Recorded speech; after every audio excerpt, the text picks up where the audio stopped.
For years, I've heard conspiracy theories about the Denver airport. Underground tunnels, secret societies, and even creatures hidden in plain sight. I never believed any of it till I started getting voice messages from strangers claiming to be trapped in a labyrinth miles below the airport. I'm their only connection to the outside world, and what I've heard is terrifying. I'll share what I've pieced together, and maybe you can help me figure this out. Listen to Escaping Denver, free on Apple Podcasts, Spotify, or wherever you get your favorite podcasts. Something is out there. Please, help me help them. Jody Wilson-Raybould is an independent member of Parliament for Vancouver-Granville. She's the former Attorney General and Minister of Justice for Canada, and daughter of a First Nations hereditary chief, lawyer. And I said to her off the air just a few minutes ago, I said, I try not to be a fan of politicians. It's not something that works well for me, but I am a fan of Miss Wilson-Raybould because she has earned the respect of people in this country by standing up for what matters and standing up to a Prime Minister and a Prime Minister's office. And we know as much as I think we're going to be able to find out about the SNC Lavalin case, which isn't going to stop me from asking questions. Jody, thank you very much for coming on the program. And thank you for having me. I appreciate being here. Let me start with very difficult issues that this country is facing. And today, the issue is one of race and intolerance in light of the horror rampage against the Afzaal family in London, Ontario. The funeral is today. And then Quebec is moving forward with its Bill 21, of course, which has been described as a direct government endorsement of intolerance. What do we need to do? Where are we? What's the issue of tolerance, race, religion? Where are we in this country right now? Well, I mean, I join so many people, everyone across the country, in recognizing, remembering, and honoring the lives of that beautiful family that was murdered. I mean, we have to, when talking about Islamophobia, anti-Semitism, relationships with respect to Indigenous peoples in this country, I'm hearing and seeing Canadians speaking out necessarily. We have to call out racism. We have to call out intolerance, and we have to keep these issues top of mind on our agenda. And simply because we're heading into soon a federal election, and political parties are wanting to gain as many votes as possible, that is not a reason to run roughshod over the foundations and the values in this country, that being an appreciation of diversity and an actual real understanding that as Canadians, the fundamental values that we hold are ones of equality and inclusion and embracing diversity, which makes us stronger. Those are the values that I was raised with, and those are the values that I stand up for as a proud independent member of Parliament. Yeah. We've seen thousands and thousands of Canadians gather in vigils and expressions of sorrow and solidarity for the Afzaal family and great concern for the issues that we have to deal with. But there's also, seems to me, a public determination to do exactly that. The question is, what will official Canada do? So I'll ask you this. Do you have faith in an inquiry into the discovery of the remains of 215 children in Kamloops at the residential school? Because you've called on Mr. Trudeau to uphold his commitment for transformative change in relations with Indigenous people. Do you have confidence that this is going to be done properly, with forethought, and then proper follow-up and commitment to the whole issue? Well, I mean, I will say that, we have seen report after report, dating back to 1996 with respect to the Royal Commission on Aboriginal Peoples, which expressed the needed solutions facing Indigenous issues in this country, through to having the Truth and Reconciliation Commission reports, murdered and missing Indigenous women and girls, calls to action.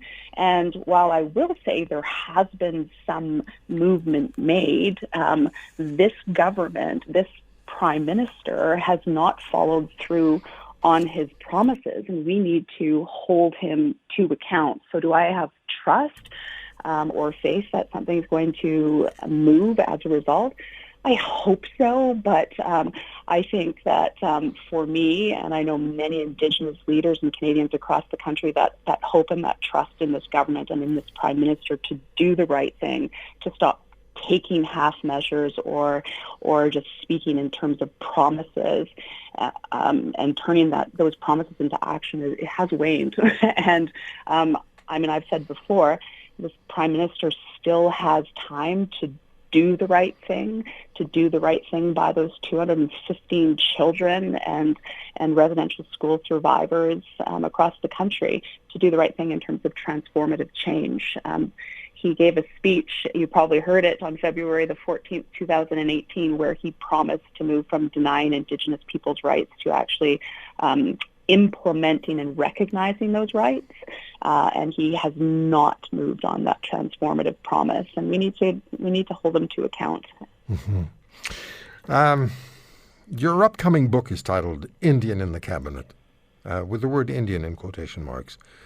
I don't want to read anything into it, but I have to ask you, I want to ask you, should I read into this that, even though I said I wasn't going to, that as Federal Minister of Justice and Attorney General, were you treated differently or somehow, differently then, let's use that, as the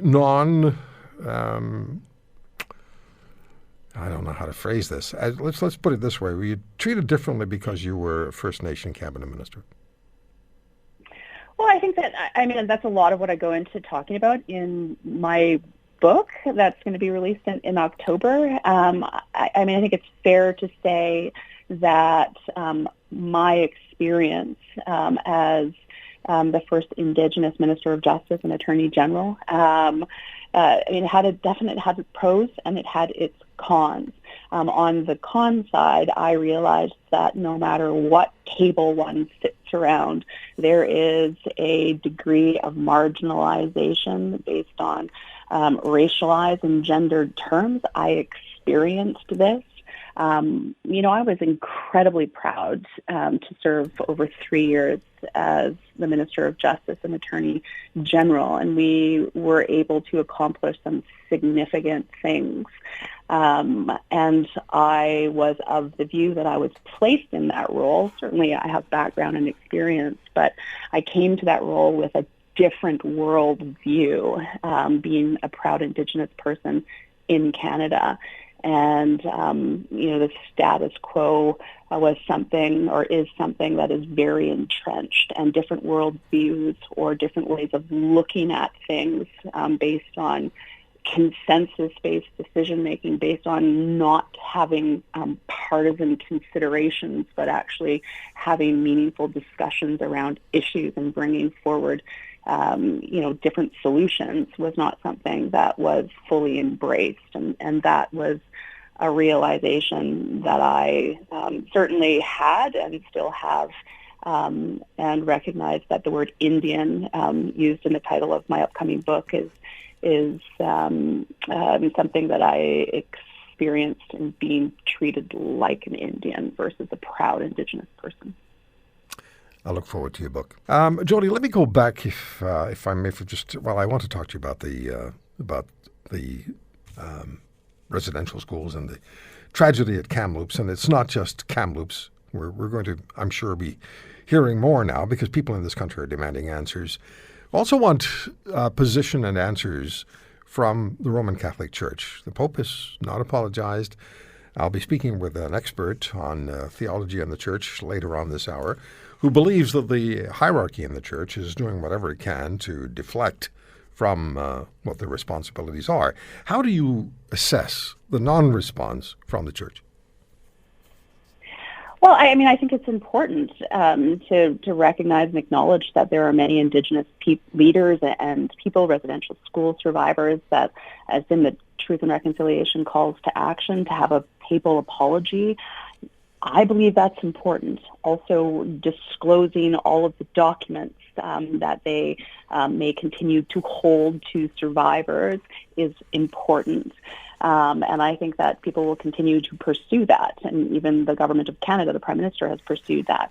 But I will say, in listening to the Prime Minister calling on the Pope to apologize, while important, that apology, the federal government, and this is my concern, cannot continue to offload their responsibility to do what's right with respect to Indigenous peoples. And I appreciate the federal government speaking about supporting the Tk'emlúps and other communities, because there will be more mass graves reported, to do the necessary investigations and have those investigations and memorialization led by communities. But beyond that, the foundations of solutions in shifting this relationship are dependent upon the federal government getting their own house in order, changing their colonial racist laws, policies, and practices. This is what the Prime Minister promised to do. This is what the Prime Minister has not done. And on both flanks of what I just said, that's where Canadians need to hold this government to account. Yeah. The nation followed each moment during the parliamentary hearings on how you were treated by the Prime Minister and the Prime Minister's office as Federal Minister of Justice and Attorney General when you refused to interfere with the federal prosecutors and pushed them to agree to pursue a deferred prosecution agreement with SNC-Lavalin, which Mr. Trudeau and the PMO demanded of you. This is how much we know. The conflict of interest in Parliamentary Ethics Commission was very blunt in his assessment of what you faced. Mario Dion wrote, in part, the authority of the Prime Minister and his office was used to circumvent, undermine, and ultimately attempt to discredit the decision of the Director of Public Prosecutions, as well as the authority of Ms. Wilson-Raybould as the Crown's Chief Law Officer. What can you tell us about what I know there's limited amount that you can share with us, but what can you tell us?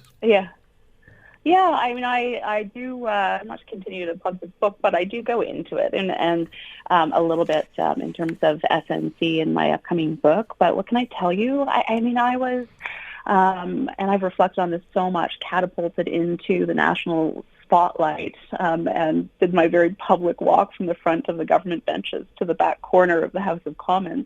And I have to say, Roy, I would not change anything that I did. I was very confident and understood my role as the Attorney General, and my role being to not have politico people, the Prime Minister or otherwise, interfere in a prosecution, and standing up for the rule of law, which is what I did and I would do again.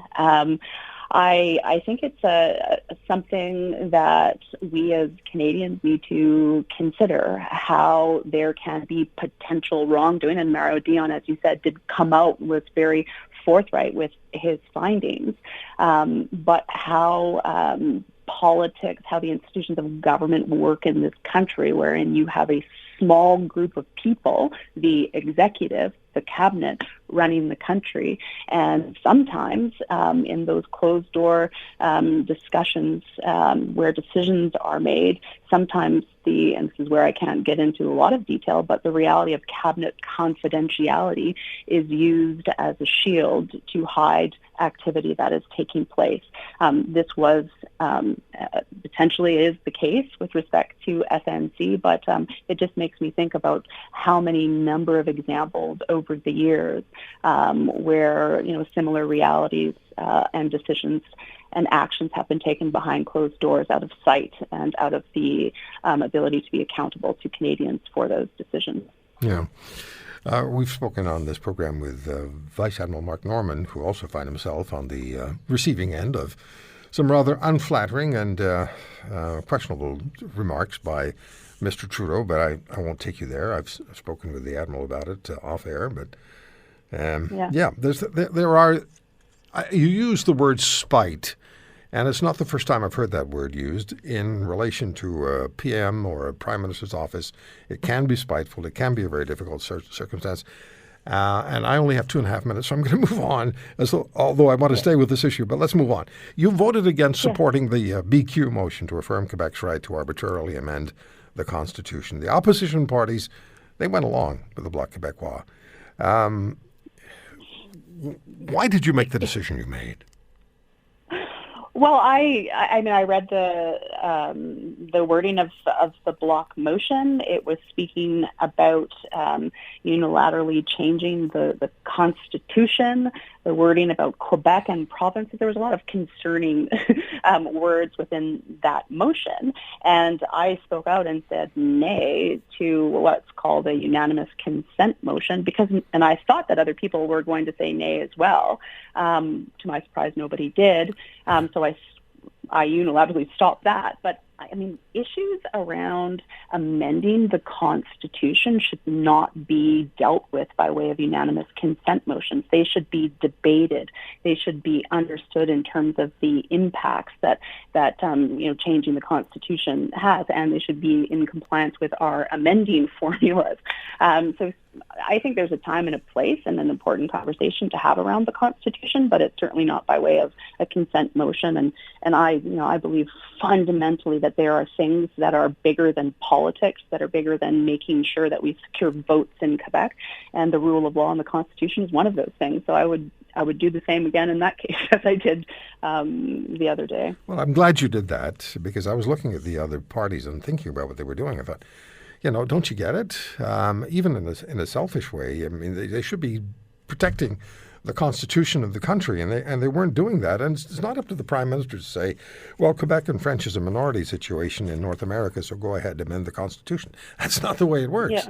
It's just not. Yeah, there's some decisions that as elected leaders, and in particular leaders of parties or the Prime Minister, I mean, there's some decisions that you might have to make that will upset people, but that's what leadership is all about. I mean, We want to elect leaders that will make the right decisions and that will explain why they made them, and we want to be able to trust that they'll do that.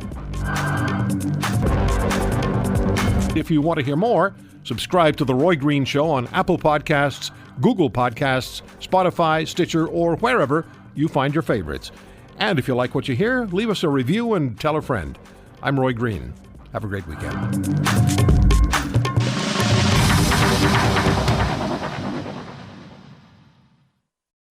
I'm Sarah Ritchie. I'm a reporter for Global News in Halifax. I was working the day everything changed in Nova Scotia last April. My team has spent the last year asking tough questions about how a gunman disguised as a police officer murdered 22 people over 13 hours. On our podcast, 13 Hours Inside the Nova Scotia Massacre, we examine this tragedy hour by hour. We're learning there's a lot more to this story. Listen to all 13 episodes now on Apple Podcasts, Spotify, or wherever you find your favorite podcasts.